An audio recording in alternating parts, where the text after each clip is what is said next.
Halo,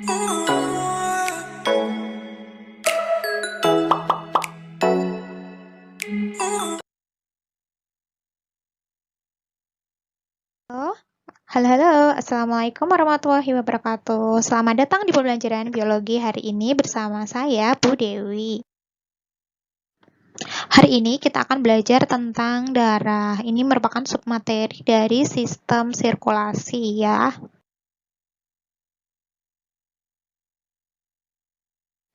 Sebelum memulai pembelajaran, alangkah baiknya kita memulai dengan berdoa supaya pembelajaran kita berjalan lancar dan nantinya ilmu yang kita dapatkan menjadi berkah. Berdoa dipersilakan. Dan jangan lupa isi presensinya ya. Sebelum masuk ke pembelajaran, saya mau cek nih semangatnya dulu. Masih semangat ya? Coba deh tepuk tangan dulu. Udah semangat belum nih? Kalau belum, tepuk tangan lagi. Supaya pembelajaran kita menjadi lebih menyenangkan dan bersemangat.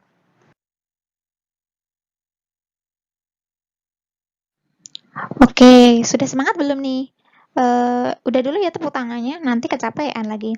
Oke, ini ditampilkan infografis tentang pembelajaran yang sudah kalian lewati, sedang kita lewati, dan akan kita lewati. Jadi sebelumnya kalian sudah belajar tentang jaringan hewan.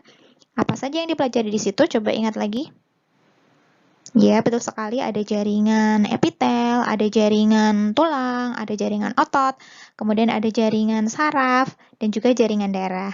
Nah, saat ini kita nanti akan mempelajari tentang darah ya.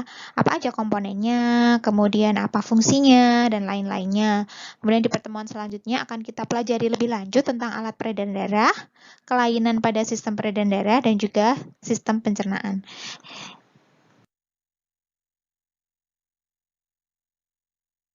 Nah, jadi tujuan pembelajaran kita pada hari ini adalah nanti setelah melalui kegiatan pembelajaran dengan metode diskusi kelompok, discovery learning, dan pendekatan saintifik melalui WhatsApp, Zoom, dan Google Classroom, diharapkan kalian ya peserta didik itu mampu yang pertama menganalisis struktur dan fungsi komponen penyusun darah pada manusia dengan tepat, menentukan jenis golongan darah pada manusia dengan benar, dan bisa menyajikan artikel tentang kelainan pada struktur dan fungsi darah yang menyebabkan gangguan sistem sirkulasi manusia serta kaitannya dengan teknologi melalui studi literatur secara komunikatif.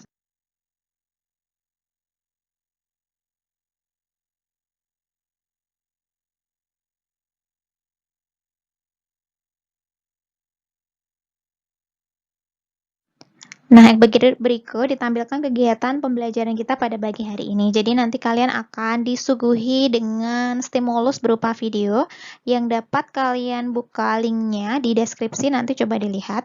Kemudian nanti dari situ akan muncul pertanyaan di pikiran kalian. Kemudian dari pertanyaan yang kalian ajukan itu, kalian akan menjawabnya sendiri melalui pengumpulan data atau informasi dari berbagai situs di internet, atau bisa kalian buka juga di Google Classroom. Nanti akan saya kirimkan bahan ajar ya, kemudian ada PowerPoint dan juga bisa melihat video ini juga. Kemudian kalau ada kesulitan silahkan didiskusikan dengan teman Anda melalui WhatsApp. Kemudian setelah itu presentasi pada Zoom meeting, kemudian ada penyimpulan dan penguatan dari guru dan teman-teman. Selanjutnya refleksi, kemudian ada evaluasi berupa soal penilaian harian, kemudian ada tindak lanjut untuk pertemuan selanjutnya ya, nanti akan diinformasikan untuk pertemuan selanjutnya, dan terakhir adalah penutup.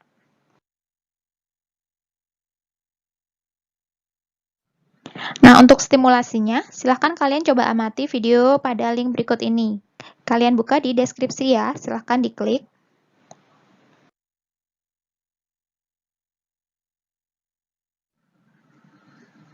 Oke, tadi sudah menonton video. Tentang apa tadi videonya? Betul sekali, tentang rapid test ya. Pakai apa tadi yang di rapid? Pakai darah, betul sekali. Ya, dari video tadi, mungkin ada yang mau bertanya tentang video yang tadi. Pertanyaan kalian bisa dituliskan di kolom komentar atau di buku kalian masing-masing. Coba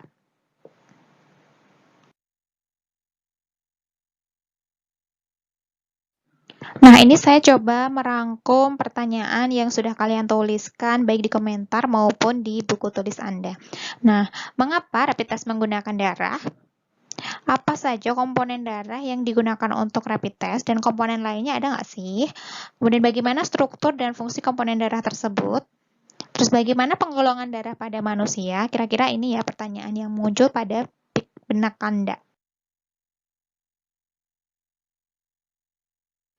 Nah, untuk membantu menjawab pertanyaan-pertanyaan tadi, kalian bisa mengerjakannya secara diskusi dengan kelompok ya. Jadi silahkan dalam satu kelas dibagi menjadi 6 kelompok. Jadi masing-masing kelompok ada yang 5, ada yang 6 orang. Bisa sesuai absen atau sesuai dengan hitungannya ya. Misalkan 1 sampai 6, terus ulangi lagi 7 sampai 12 dan seterusnya. Silahkan dibagi nanti kemudian membuat grup WA. Dan jangan lupa saya dimasukkan ke dalamnya untuk melihat bagaimana Anda berdiskusi.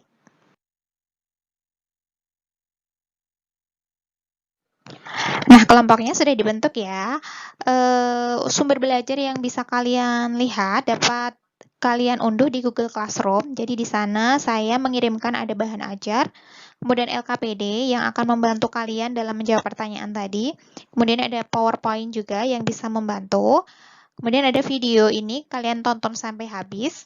Ada juga buku teks siswa yang sudah kalian miliki atau yang sudah dipinjam dari perpustakaan. Dan sumber lain dari internet yang relevan ya. Kalau saya sih rekomendasinya Biologi Gonzaga atau mungkin ada situs lain yang bagus. Silahkan dilihat.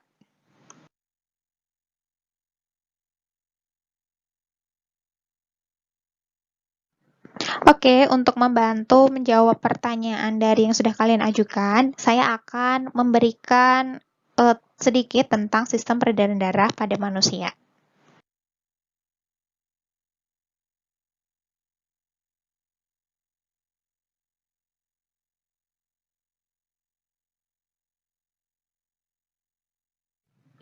Nah, jadi pada beberapa bab sebelumnya kalian sudah belajar tentang jaringan pada makhluk hidup ya, begitu juga dengan sel-sel pada makhluk hidup. Nah, jaringan pada hewan itu ada yang namanya jaringan darah. Nah, jaringan darah ini fungsinya sebagai jaringan penghubung. Jaringan ini menghubungkan antara sistem organ satu dengan sistem organ yang lain, organ yang satu dengan organ yang lain. Tanpa adanya peredaran darah ini, tubuh kita tidak bisa bekerja secara optimal. Nah, di dalam tubuh makhluk hidup itu terdapat sistem peredaran darah dan sistem peredaran getah bening. Sistem peredaran darah terdiri dari darah dan juga alat peredaran darah yang terdiri di jantung dan pembuluh darah. Sedangkan sistem peredaran getah bening itu terdiri dari cairan limfa, pembuluh limfa, dan simpul limfa. Nah, berdasarkan pembuluh darahnya, peredaran darah makhluk hidup itu dibedakan menjadi dua. Ada peredaran darah terbuka dan peredaran darah tertutup. Nah, yang terbuka ini darahnya itu tidak mengalir pada pembuluh darah, tetapi langsung diberikan dari sel satu ke sel yang lain. Contohnya pada serangga, itu peredaran darahnya terbuka. Kalau sistem peredaran darah tertutup, ini yang umum dimiliki oleh semua kelompok vertebrata. Ya, semua darahnya itu mengalir di dalam pembuluh darah.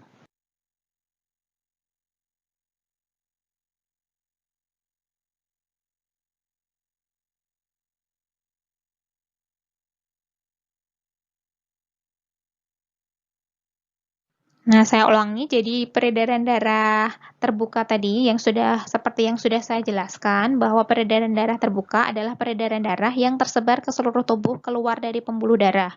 Darahnya tidak mengalir di pembuluh darah. Sedangkan peredaran darah tertutup adalah peredaran darah dari jantung ke seluruh tubuh, kembali lagi ke jantung, dan selalu berada di dalam pembuluh darah. Ya, umumnya pada vertebrata seperti yang saya ungkapkan tadi. Kemudian berdasarkan jarak perputarannya, peredaran darah dibedakan menjadi peredaran darah kecil dan peredaran darah besar. Kalau peredaran darah kecil itu perputaran darah dari jantung ke paru-paru dan kembali lagi ke jantung. Nama lainnya adalah peredaran darah pulmonari. Sedangkan peredaran darah besar adalah perputaran darah dari jantung ke seluruh tubuh kembali lagi ke jantung. Biasanya disebut juga dengan peredaran darah sistemik.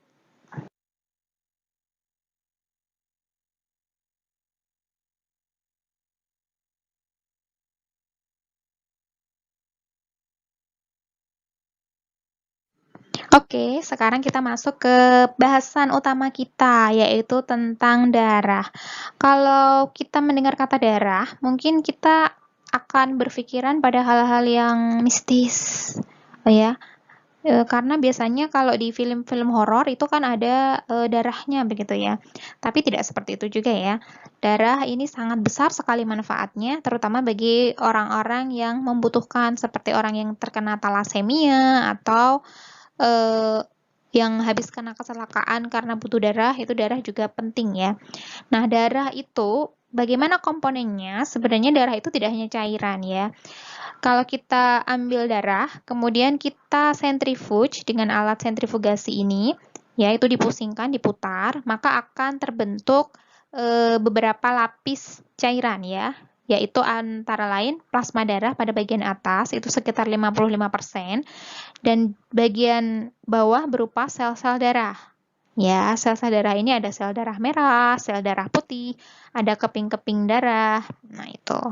Nah, perbandingan bagian yang padat dan cair ini disebut nilai hematokrit. Nilai hematokrit bervariasi, namun normalnya 40-50% pada pria dewasa, 35-45% pada wanita dewasa, 35% pada anak-anak di atas 10 tahun, dan 40-60% pada anak-anak. Nilai hematokrit dapat mencerminkan volume total eritrosit atau sel darah merah.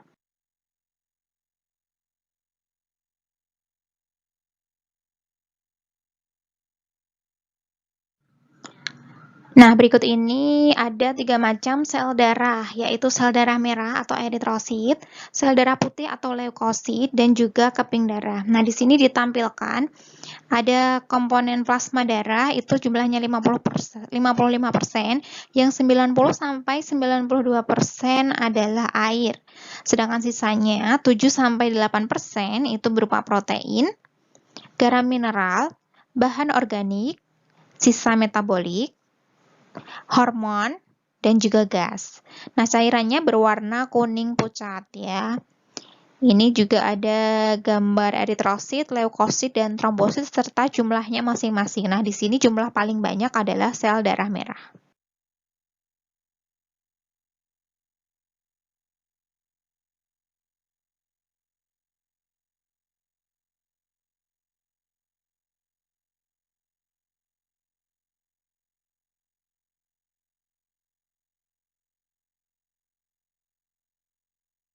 Oke, sekarang kita bahas komponen yang pertama adalah plasma darah atau cairan darah. Cairan darah terdiri atas 90% air, 8% protein yang terdiri dari albumin, hormon, globulin, protrombin, dan fibrinogen, 0,9% mineral terdiri dari NaCl, natrium bikarbonat, kalsium, fosfor, magnesium, dan besi, serta 0,1% terdiri dari bahan organik. Ini bisa berupa glukosa, lemak, urea, asam urat, asam amino, enzim, dan antigen. Nah, protein yang larut dalam darah ini disebut protein darah. Antara lain ada hormon, fibrinogen, albumin, dan globulin. Hormon fungsinya untuk kerja fisiologi alat tubuh. Kita tahu hormon mengatur pertumbuhan perkembangan dan lain-lain. Kemudian fibrinogen mengatur pembekuan darah. Kemudian albumin mengatur tekanan osmotik darah. Sedangkan globulin itu berperan membentuk zat kekebalan.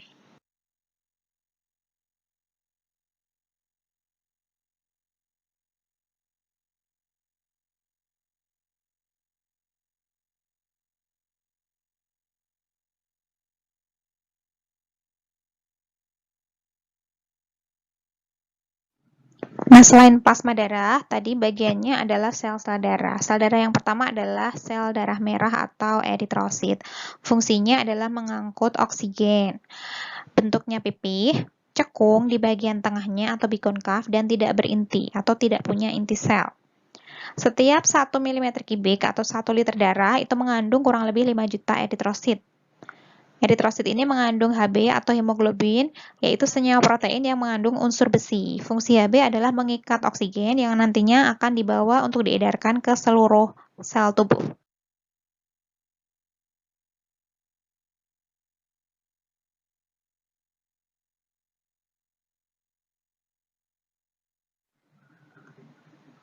Eritrosit dibentuk oleh sumsum merah tulang pipi.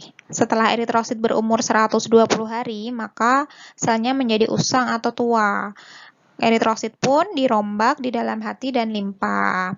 Nah, di dalam hati, Hb diubah menjadi zat warna empedu atau bilirubin, sedangkan unsur besinya dari Hb tadi digunakan lagi untuk membuat eritrosit baru. Sedangkan bilirubinnya tadi bisa untuk zat warna pada urin dan feses.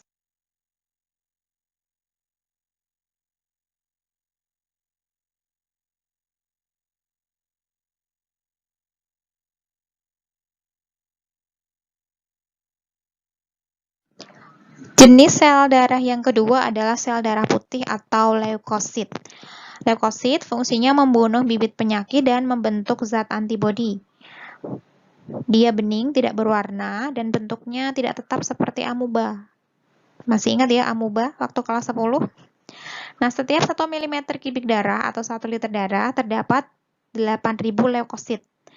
Nah, leukosit ini memiliki 5 macam bentuk, yaitu monosit, limfosit, basofil, eosinofil, dan neutrofil. Nah, berikut gambar leukosit atau white blood cells. Ya, leukosit itu dibedakan jadi dua, yaitu agranuler, tidak bergranula. Dalam sitoplasmanya itu tidak ada granula atau protein-proteinnya, sedangkan yang satu adalah granular. Jadi di dalam sitoplasmanya di sini tampak ada butiran-butiran protein pada sitoplasma. Nah, yang agranular dibedakan menjadi limfosit dan monosit, sedangkan yang granular dibedakan menjadi basofil, neutrofil, dan eosinofil. Nah, untuk rapid test itu mana yang digunakan? Nah, untuk rapid test itu yang digunakan adalah limfosit, karena nanti limfosit itu bisa membentuk imunoglobulin.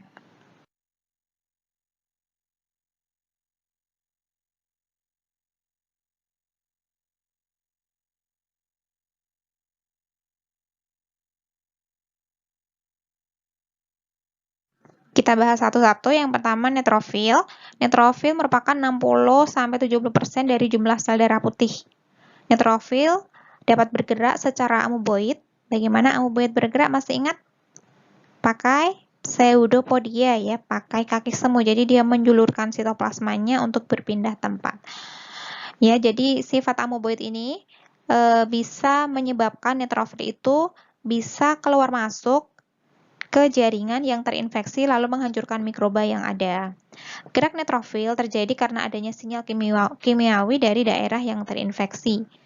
Neutrofil berumur sekitar 6-20 jam saja.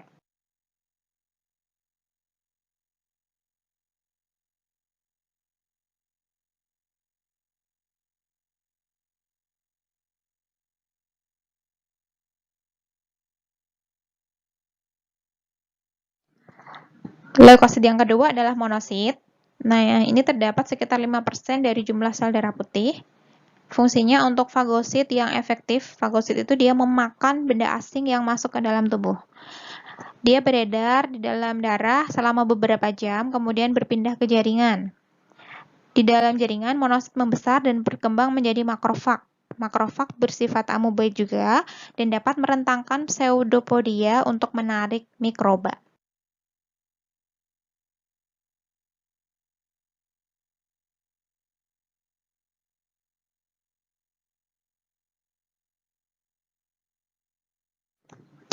Eosinofil kira-kira berjumlah 15% dari jumlah sel darah putih. Hanya sedikit bersifat fagosit, tetapi punya enzim penghancur. Eosinofil berfungsi untuk melawan parasit besar, seperti cacing dengan cara menghancurkan dinding luar tubuh cacing.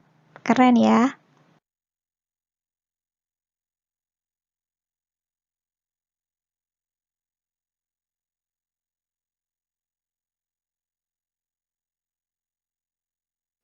Basofil. Nah, basofil granulanya itu mengandung histamin. Histamin itu merupakan salah satu sinyal kimia yang akan dikirimkan jika terjadi luka atau peradangan. Basofil ini diduga terlibat dalam reaksi alergi atau melawan protein asing yang masuk.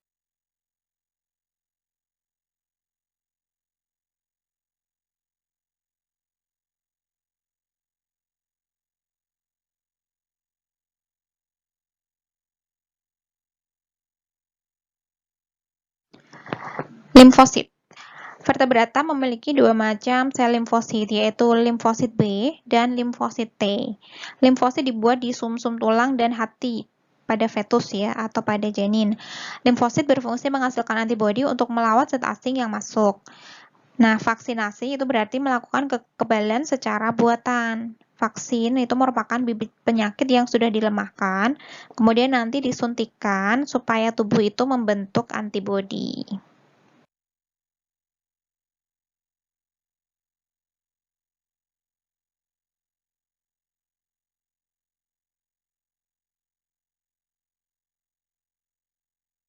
Selanjutnya adalah keping darah atau trombosit.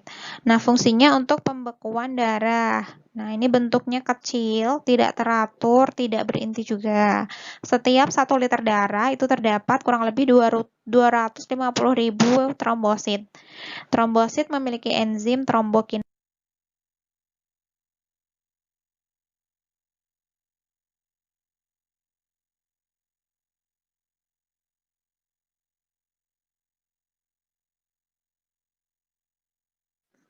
Nah, bagaimana trombosit ini bekerja? Trombosit itu bekerja pada saat terjadi luka.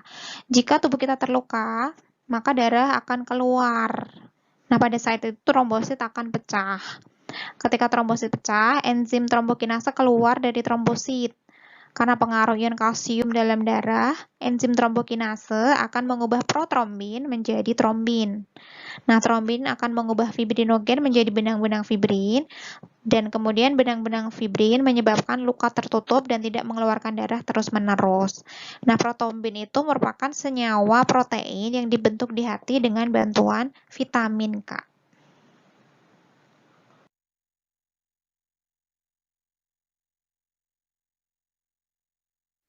Nah, berikut ilustrasi proses pembekuan darah. Jadi, ketika kulit terpotong, pembuluh darah akan pecah.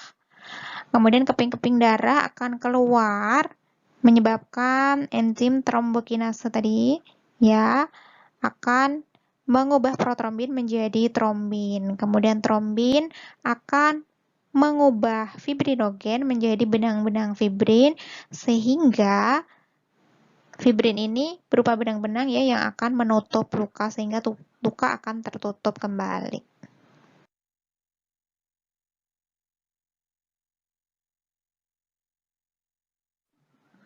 Berikut gambaran mekanismenya. Jadi ketika terjadi luka, trombosit akan pecah, kemudian mengeluarkan enzim trombokinase yang dengan bantuan antihemofili dan vitamin K serta ion kalsium itu akan menyebabkan protrombin berubah menjadi trombin. Kemudian adanya trombin akan mengubah fibrinogen menjadi benang-benang fibrin sehingga luka tertutup.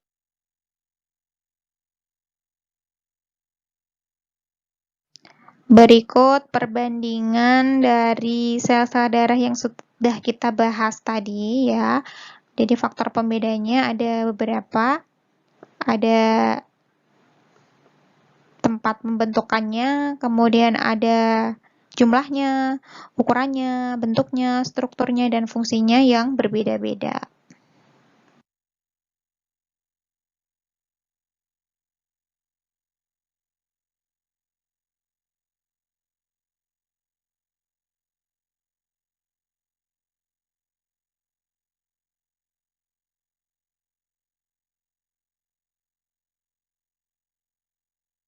Nah, dari tadi saya sudah membahas ya secara panjang dan lebar tentang komponen darah.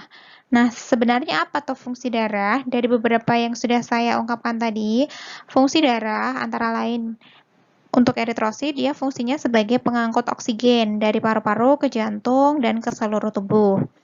Kemudian untuk plasma darah, tadi fungsinya bisa untuk mengangkut sari makanan dari usus ke hati, kemudian ke seluruh tubuh. Sari makanan ini bisa berupa glukosa, asam amino, kemudian lemak, ya, kemudian karbon dioksida dari jaringan tubuh ke paru-paru. Jadi pada saat respirasi itu ya, sisanya karbon dioksida itu dibawa juga oleh plasma darah. Kemudian urea dari hati ke ginjal untuk dikeluarkan, hormon dari kelenjar hormon ke seluruh tubuh.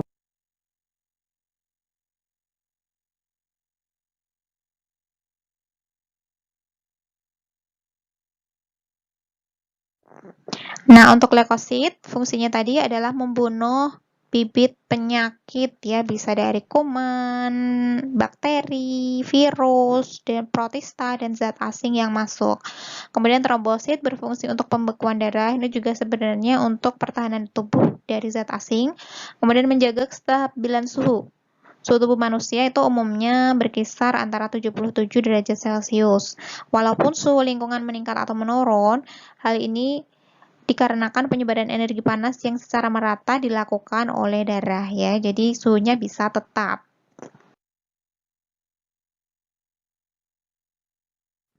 Ada yang sudah tahu golongan darahnya? Berarti sudah tes golongan darah. Kalau laki-laki biasanya pada ngumpet nih takut sama jarum suntiknya ya. Jadi golongan darah itu bisa digolongkan berdasarkan sistem ABO dan juga sistem Rhesus menurut Karl Landsteiner. Nah, sistem ABO ini didasarkan pada ada atau tidaknya antibodi dan antigen dalam darah. Nah, antibodi itu ada pada plasma darah, sedangkan antigen atau agglutinogen itu berada pada sel darah merah atau eritrosit. Nah, antibodi atau agglutinin ini macamnya ada anti B, anti A, dan anti AB. Anti A dan anti B ya. Sedangkan kalau agglutinogen ini ada A antigen, B antigen, dan seterusnya. Nah, untuk memperjelas pemahaman Anda tentang sistem penggolongan ABO atau AB0 ini, bisa kalian lihat di link pada deskripsi di bawah. Silakan diamati dulu bagaimana cara menentukan golongan darah. Oke, tadi sudah disimak tentang bagaimana cara menentukan golongan darah pada manusia. Nah, sekarang saya mau berbagi informasi nih mengenai tentang elektrokardiograf atau ECG. Mungkin ada yang sudah pernah melihat ya di rumah sakit ya, ada semacam monitor begitu yang memperlihatkan adanya grafik-grafik tak naik turun. Biasanya ada telolet telolet gitu suaranya ya. Jadi ECG ini merupakan teknik yang digunakan untuk mengetahui struktur internal peredaran darah, diagnosis adanya gumpalan darah, arah aliran darah, gerakan jantung, dan pembuluh darah besar. Nah, ECG ini bisa dilakukan tanpa memasukkan alat ke dalam tubuh pasien, tetapi dengan adanya gelombang ultrasonik untuk membentuk gambar bayangan. Wow, luar biasa ya. Nah, untuk mempelajari ini lebih lanjut, ya informasinya lebih lanjut, kamu bisa buka di blog Ruang Guru. Ini ada linknya, bisa kamu lihat. Atau nanti saya bisa bagi di deskripsi juga. Oke, sampailah kita di bagian penutup ya. Mungkin ada yang mau membantu menyimpulkan pembelajaran kita hari ini. Jadi hari ini kita belajar tentang komponen darah, yaitu tersusun dari plasma darah dan juga sel-sel darah. Ya, kemudian penggolongan darah itu bisa dikelompokkan berdasarkan sistem ABO, berdasarkan ada atau tidaknya agglutinogen pada sel darah merah dan agglutinin pada plasma darah. Nah, untuk pembelajaran kita, refleksinya bisa dituliskan di komentar atau dituliskan di buku juga silakan, atau langsung melalui WA, saya sangat mengapresiasi. Kemudian untuk evaluasi, silahkan kalian cek di Google Classroom, akan saya kirimkan soal evaluasinya di Google Classroom, silahkan dikerjakan. Kemudian untuk pertemuan selanjutnya, bisa disiapkan, kalian boleh membaca dulu nih tentang jantung dan pembuluh darah ya. Sebelum pembelajaran ini berakhir, mungkin ada yang mau ditanyakan, bisa ditulis di kolom komentar atau WA saya secara langsung, atau bisa dituliskan di komentar Google Classroom. Tetap semangat, tetap di rumah, jaga kesehatan, jaga diri, ingat pesan Ibu ya, 3M, menjaga jarak, mencuci tangan, dan juga memakai masker jika bepergian. Oke, kalian luar biasa hari ini, tetap semangat belajar meski di rumah saja.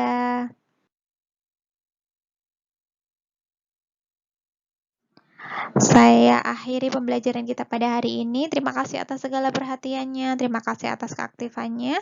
Sampai jumpa, sampai ketemu lagi di pembelajaran selanjutnya. Wassalamualaikum warahmatullahi wabarakatuh.